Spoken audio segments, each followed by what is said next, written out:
Are you ready for this? Oh yeah, drama. No, in real life, I would never say drama like I'm Olaf or something. By the way, that's still like 2010, and it's not masculine to say drama, because as a masculine man, why would you want anything to do with drama, with opinions flaring and all this? And I made that video recently. I said, you know, hey, no one cares about your opinion, yours or mine. It's an opinion. It's like your favorite color. Outside of your own brain, it means nothing to anyone. Your opinion means nothing unless you're actually physically doing something about it. But to talk about your opinion is so pointless. So, with that being said, drama. So I might have to make this an ongoing series at this point. The video did pretty well. Hair loss drama. I guess this will be hair loss drama part 2, right? But in part 1, hair loss drama, you're making this harder than it needs to be. And here, let me put on my glasses. I'm going to be doing a lot of reading in this one. So in that first video, I had pointed out the phenomenon of how I've made it extremely simple for anybody to predict accurately if they're going to lose their hair. I made the video, Nick Shell Will I Go Bald Test 2020, a 10-minute video that lays it on out there, shows you exactly what you need to know. I have now published all 5 videos of my mini-series called Will I Go Bald Quiz 1 through 5, where I break down each one. And right now I'm going to rattle them out.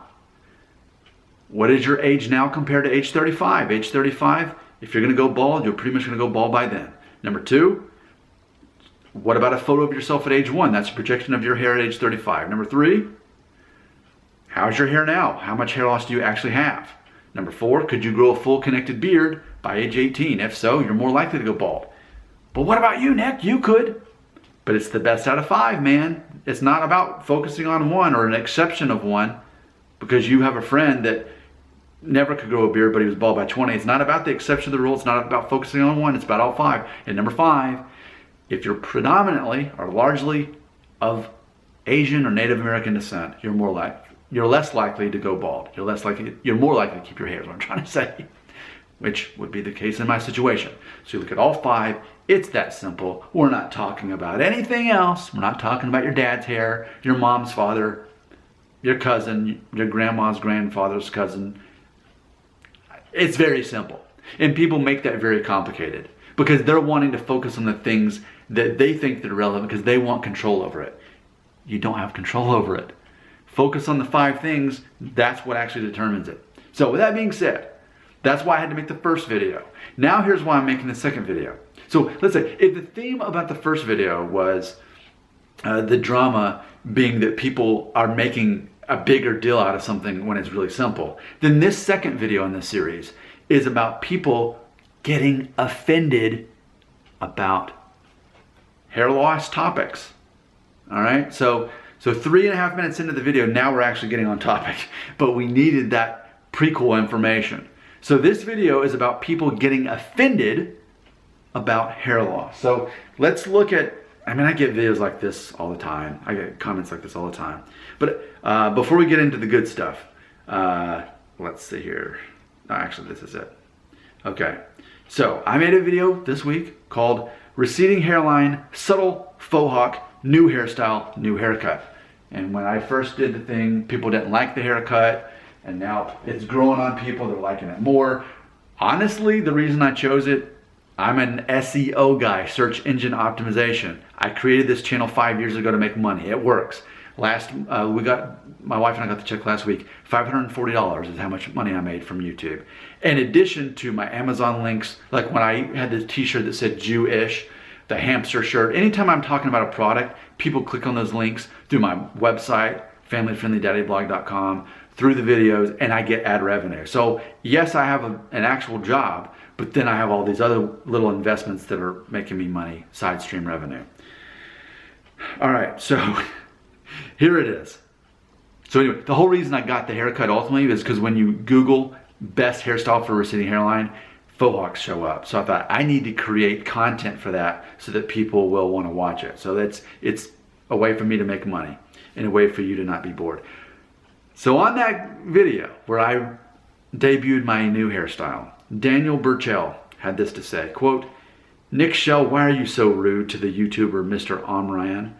He asked you a valid question. Why don't you use minoxidil? Also, there have been studies online that it helped people with male pattern baldness.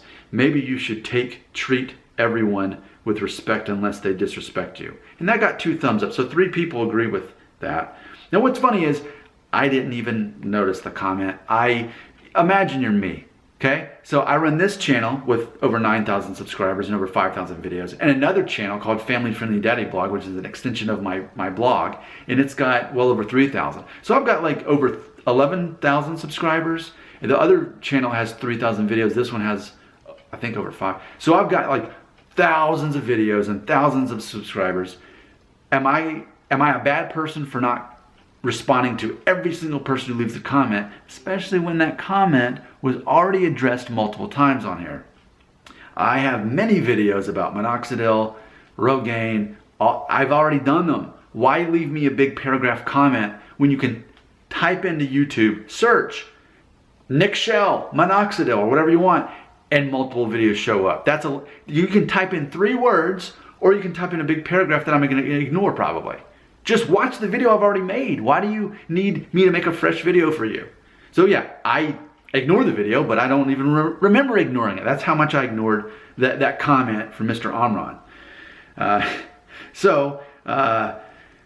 I did say the first video I'm publishing tomorrow is about finasteride, which was my complete joke one, where I had the helmet on and I'm preaching to everybody that they better take finasteride, which is a parody to point out how ridiculous it is to care that much about going bald, when in reality, society judges you on your confidence level, on your skill set, on your ability to make people laugh, your ability to people communicate, unlike just then on blah, blah, blah, that's not communicating very well. There's 10 things that actually matter. Here's not one of them, and I know that. I'm living in the future, your future, and I know that. So then Mr. Omran chimed in on the conversation. He was paying attention to this, even though that wasn't even the original conversation. He said, "Yes, Daniel, I felt very upset when Nick ignored my comment and answered Aiden, 'Thank you for your support, bro.'" Which Aiden Sylvia had commented. See how dramatic this is? This is so not what I am into. That's why, but I am into entertainment, so I guess that's what I mean. But Aiden Sylvia, basically, what's funny and ironic about it, if you look at his comment, it was actually him supporting me, saying Nick Shell doesn't make his hair part of his identity or confidence, so he doesn't need drugs to make him feel good about himself. So yes, that is the answer, but what's funny is exactly how I felt. So then I said, I'm sorry if I offended, I'm sorry I offended you. There's no if there. I'm sorry I offended you. I don't care about hair loss. I'm only a paid entertainer. Being honest as always am. I'm doing this for the money. And yes, if I can help someone overcome something so superficial as the fear of hair loss and realize people actually like you or don't like you based on other things, not your hair. I mean, that's the maturity level of this. And yes, I joke around and I'm silly and I do parody videos like the one where I'm wearing the helmet and preaching to people, ironically. But here's the thing, okay? 8.5 minutes in the video. I want to make this only a 10-minute video because there's an algorithm, 10 minutes, YouTube rewards of 10-minute videos. I wrote my notes down here. Offended by jokes.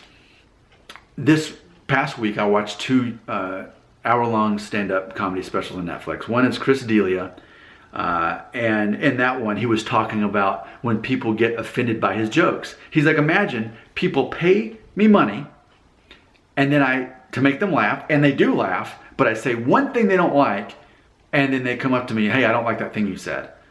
I'm like, oh, the thing where I tried to make you laugh. You laughed all the other stuff, but you just didn't like that one thing? Okay, sorry about it. Like, that's how funny that is. And he mentions that in his special, his newest one. I think was released this year in 2020. Tom Segura, I just finished his last night. Ball Hog is the name of it. And in that one, what he says, and it's similar to my mentality, he says, I believe you have the right to be offended about anything you want to be offended about. However, I want you to realize that you should have zero expectations that anyone's going to do anything about it. So here's what it comes down to. You can tell a lot about a man by what triggers him. You can. By what offends him. You can. Because a confident man, and this is in those list of 10 things that actually matter that make you attractive to people, People are looking for the stand-up confident guy who is, and like I said, if I lost all my hair tomorrow, I'd be just as confident because it's not part of my identity. So if I can find that someone's offended, and it's funny, even when I made that video with the laser helmet, yeah, the goal was to get as many dislikes as I could. And turns out there's enough people into the joke, so now it's pretty much equal. But the whole goal was to shock the system, to help you realize how silly this is. To get mad at the guy doing a joke about something so silly when, so that's the whole premise of this. So yeah, look at all this drama in here. Look at all the drama in the comments. And will there be a third video in this series? There probably will, to keep this going on. But someone got offended because I ignored their comment, which I'd already made multiple videos about that. And I had already explained how I feel about Rogaine minoxidil. And that is, I don't believe in a confidence crutch. I believe in the 10 things I always talk about. You can look at advice to guys going to college 1 through 10, and it goes through them individually. Oops, 11 minutes. Hopefully this will still show up in the suggested video feed. Your comments are right here.